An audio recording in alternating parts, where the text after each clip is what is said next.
Yeah, so I was working in the space industry. I started off as a radio engineer, and then fairly quickly realised I wasn't that good an engineer. I was young enough that I didn't really have the experience to be able to deal with that, so I got very frustrated and I needed something to distract me, so I did craft courses. I did some woodwork and ceramics and glass, but then I went on a blacksmithing course for a weekend and I came away from it smiling and whistling. Somebody mentioned that there was an opportunity at the Rural Life Centre to demonstrate in the forge.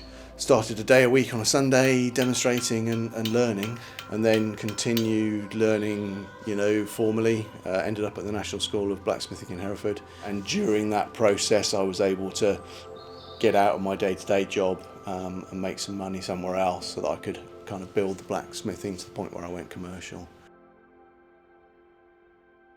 So one of the things I really like is there's nothing really normal any day. You have to concentrate, and it's a very visual process. So it's not immediate, it takes quite a lot of time, but it means you have time to be able to see where you're going and change direction if things aren't working well. There's a lot of background stuff that you've got to get right. You've got to get the heat right, and you've got to get the heat in the right place, and you've got to hit the right bit. But that's a learned thing. That's the 10,000 hours or whatever that it takes to become a craftsman.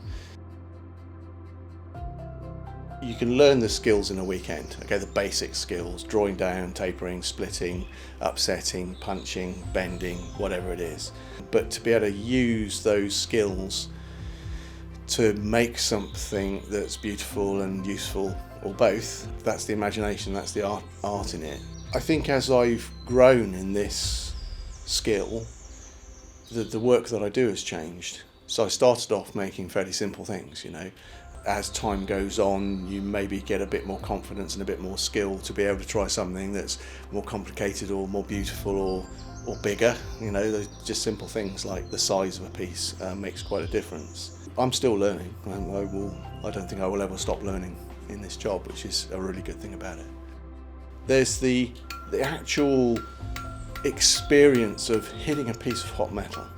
There's just nothing like it for me. I knew as soon as I did this the first time, I put a hammer down on a piece of metal and it went thud, and you go, oh, okay, that's not normal, and I fell in love with it at that point. Really, it was quite marked.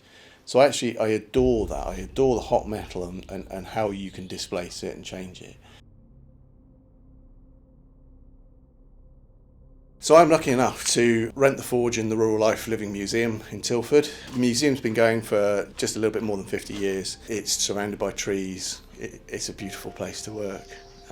We have maybe 40,000 visitors a year, so I am able to show people what blacksmiths do a lot of stuff with the educational team here. Yeah, I've been a trustee for nearly 10 years, through some interesting times, obviously COVID.